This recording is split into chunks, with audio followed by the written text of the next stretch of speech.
So hi hello నమస్తే welcome to mister Rama. So business మ్యాన్లో ఒక డైలాగ్ ఉంటుందండి.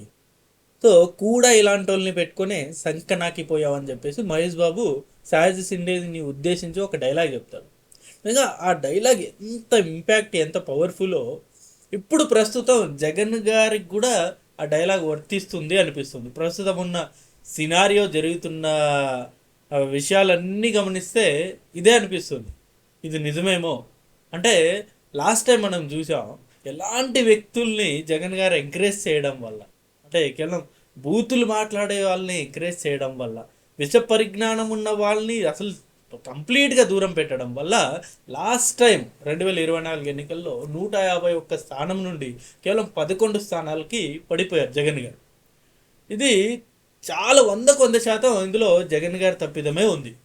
ఎందుకంటే గతంలో జగన్ గారు చేసిన సంక్షేమాలు అది ప్రజల్లోకి తీసుకెళ్ళడం కంటే కూడా అసలు కంప్లీట్ ఈ బూతులు, లేకపోతే ఈ వల్గర్ లాంగ్వేజ్, లేకపోతే దాడుల సంస్కృతిని ఎక్కువగా తీసుకెళ్ళిపోయారు అసలు.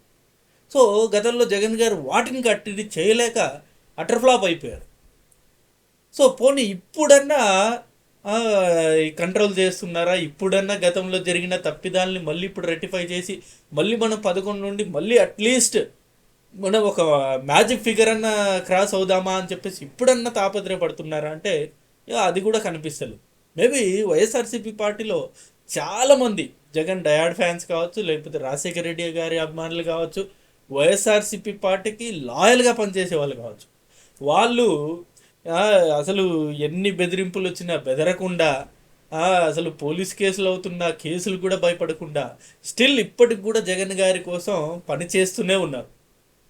సో ఎలాగైనా సరే మళ్ళీ 2029లో జగన్ గారిని ముఖ్యమంత్రిగా చేయాలని చెప్పేసి తెగ కష్టపడిపోతున్నారు. ఇది ఒక వర్గం, అంటే ఒక ఒక సెక్షన్ ఆఫ్ పీపుల్ ఇటువైపు ఉంటే, మరో సెక్షన్ ఆఫ్ పీపుల్ జగన్ గారిని ఈసారి ఆ 11 కూడా లేకుండా చేయాలని చెప్పేసి తెగ ట్రై చేస్తున్నారు.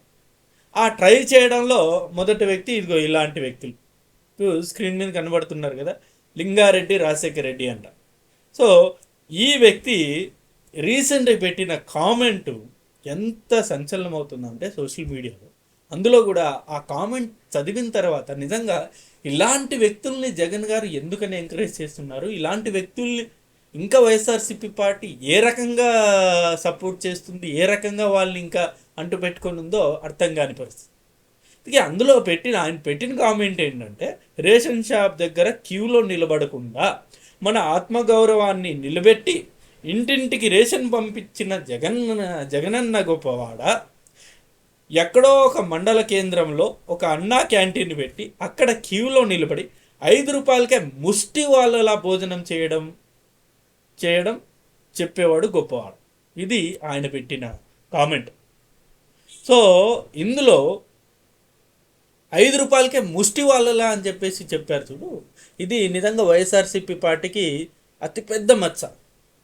ఇది ఈ లింగారెడ్డి రాజశేఖర రెడ్డి అనే వ్యక్తి ఆయన సొంత అభిప్రాయంగా పెట్టాడో, లేకపోతే ఎవరో ఇది పెట్టమని ఆయన ఏమన్నా పంపించి పెట్టించారో కానీ నిజంగా 5 రూపాయల భోజనాన్ని ముష్టన్నంతో పోల్చారు చూడు, నిజంగా అక్కడే ఇక పార్టీ నిజంగా దిగజారిపోయారనిపిస్తుంది. నిజంగా అంటే ఈ వ్యక్తి దిగజార్చాడు, వైఎస్ఆర్సీపీ పార్టీ దిగజారలేదు, ఈ వ్యక్తి దిగజార్చాడు. అంత నీచమైన పోస్ట్ అది. 5 రూపాయల భోజనము ముష్టి అన్నము. ఒక్కసారి ఆ 5 రూపాయల క్యాంటీన్ దగ్గరికి వెళ్ళండి, ఎంతమంది ఆకలి తీరుస్తుంది.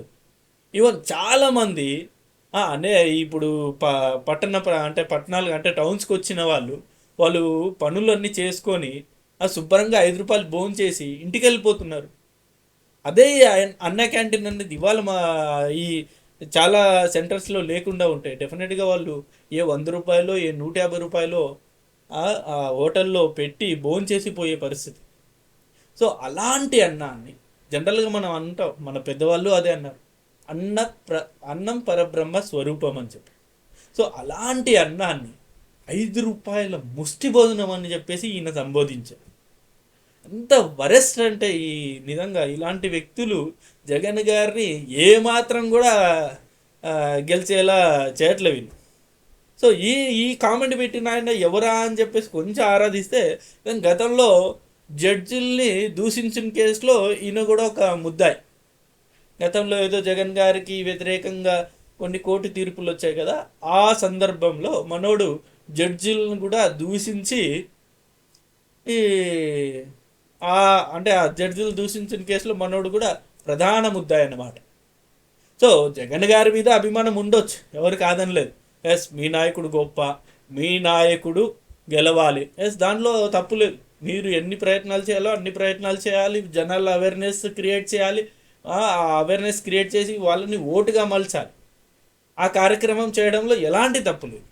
బట్ మా జగనన్న గొప్ప, ఇప్పుడు కూటమి పెడుతున్న 5 రూపాయలు ముష్టి భోజనం అని చెప్పేసి కంపేర్ చేయడం అనేది మొత్తం సినారియోనే మార్చేసింది. ఇది వరెస్ట్ థింకింగ్ ఇది. ఇంకొకటి ఈయన చెప్పినట్టు ఇంటింటికి రేషన్ పంపించిన జగనన్న గొప్పవాడా అని చెప్పేసి క్వశ్చన్ అడిగారు కదా, నాకు ఇప్పుడు కూడా డౌట్. ఇంటింటికి రేషన్ గత 5 సంవత్సరాలుగా ఎక్కడ మొదలైందో నాకు ఎవరన్నా అంటే నాకు తెలీదు, నేను ఎక్కడా చూడలేదు. నేను ఎన్నోసార్లు ఊర్లోకి వెళ్ళాను, ఈవెన్ మా ఊర్లో కూడా ఎక్కడే కానీ ఇంటింటికి వచ్చి ఈ రేషన్ పంపిణీ చేసిన దాఖలాలు ఎక్కడే కానీ లేవు. ఏదో ఆ రోడ్డు స్టార్టింగ్ ఎండింగ్ నిలబడి, ఆ వ్యాన్స్ ఉంటాయి కదా, ఆ రోడ్డు స్టార్టింగ్ ఎండింగ్ నిలబడి అందరినీ అక్కడే రమ్మని చెప్పి అలా పంపిణీ చేశారు తప్పే ఇంటింటికి వచ్చి ఇదిగో మీ సరుకులు రేషన్ సరుకులు అని చెప్పేసి ఇచ్చిన దాఖలాలు ఎక్కడే కానీ లేవు. నేనైతే ఎక్కడ చూడలేదు. ఒకవేళ మీరు ఎవరైనా చూసుంటే డెఫినెట్గా కింద కామెంట్ రూపంలో డెఫినెట్గా నాకు తెలియజేయండి, నేను దాన్ని కరెక్ట్ చేసుకుంటాను. ఎస్, అవును, గతంలో జగన్ గారు ఈ ఇంటింటికి రేషన్ సరఫరా చేశారని చెప్పేసి నేను కరెక్ట్ చేసుకుంటాను. సో గతంలో ఇది ఎక్కడే కానీ ఇంప్లిమెంట్ జరగలేదు. సో జరగని దాన్ని గొప్పగా చెప్పుకోవడం, ఇప్పుడు జరుగుతున్న వాటిని కించపరుస్తూ మాట్లాడడం, ముష్టి అన్నం అని చెప్పేసి నీచంగా మాట్లాడటం, ఇది నిజంగా ఇలాంటి వ్యక్తులు వైఎస్ఆర్సీపీ పార్టీని నిజంగా అంటే మన పచ్చి భాషలో చెప్పాలంటే సంకనాకించేస్తుంది. ఓ పక్కేమో ఎంతోమంది వైఎస్ఆర్సీపీ పార్టీలో కేసులకు భయపడకుండా, రెడ్ బుక్ భయపడకుండా, లోకేష్ భయపడకుండా, పవన్ కళ్యాణ్ భయపడకుండా, ఆఖరి చంద్రబాబు నాయుడు గారికి కూడా భయపడకుండా ఎన్నో అంశాల మీద ఆ డిబేట్లలో కావచ్చు, లేకపోతే వీడియో ముఖంగా కావచ్చు, వాళ్ళ ఎంత ట్రయల్ చేయాలో అంత ట్రై చేస్తూనే ఉన్నారు. కూటమి ప్రభుత్వాన్ని నిలదీస్తూనే ఉన్నారు. ఎన్ని రకాలుగా ఇబ్బంది పెట్టాలో అన్ని రకాలుగా ఇబ్బంది పెడుతున్నారు. ఎందుకు? జగన్ అన్న కోసం. నెక్స్ట్ జగన్ గారిని ముఖ్యమంత్రి మనం ఖచ్చితంగా చేసుకోవాలి, 2029లో ఖచ్చితంగా మనం జగన్ గారిని ముఖ్యమంత్రిగా చూడాలని చెప్పేసి ఒక కసితో వాళ్ళు పనిచేస్తున్నారు. వాళ్ళు అలాంటి వ్యక్తుల మధ్య ఇలాంటి వ్యక్తులు ఉండడం అనేది వైఎస్ఆర్సీపీ పార్టీకి ఏమాత్రం కలిసి రాదు. ఇది చాలామంది ఈ కామెంట్ చేసిన తర్వాత చాలామంది వైసీపీలో ఉండే వాళ్ళే దీన్ని చాలా వ్యతిరేకించారు. ఎందుకు ఇలా కామెంట్ పెట్టాడు అని చెప్పి. ఇప్పుడు మీకు అమరావతి అంటే ఇష్టం ఉండదు, అమరావతి మీద ఇష్టం వచ్చినట్టు మాట్లాడటం, ఆయన ఎవరినో తీసుకొచ్చి వేసెల్ రాజధాని అని చెప్పేసి ఒక ముద్ర వేసే ప్రయత్నం. ఇప్పుడు ఈ అన్నా క్యాంటీన్ మీద ఇష్టం లేదు, సో అన్నా క్యాంటీన్ ఏంటి 5 రూపాయలు ముష్టి భోజనం అని చెప్పేసి ఇలాంటి వ్యక్తులు తీసుకొచ్చి ముద్ర వేయడం. సో ఇలాంటివన్నీ జరుగుతున్నప్పుడు జనాల్లో డెఫినెట్గా చర్చ అనేది వస్తుంది. ఆ చర్చ వైఎస్ఆర్సీపీ పార్టీకి భారీ డ్యామేజ్ చేకూరుతుంది. చూద్దాం. ఇది ఈ వీడియో ముఖంగా నేను చెప్పదలుచుకున్న అంశం ఇది. మీ అభిప్రాయాన్ని కూడా కింద కామెంట్ రూపంలో డెఫినెట్గా తెలియచేయండి. ఈయన చేసిన కామెంట్ గురించి మీ అభిప్రాయాన్ని కింద కామెంట్ రూపంలో డెఫినెట్గా తెలియచేయండి. Thank you for watching this video. Thank you.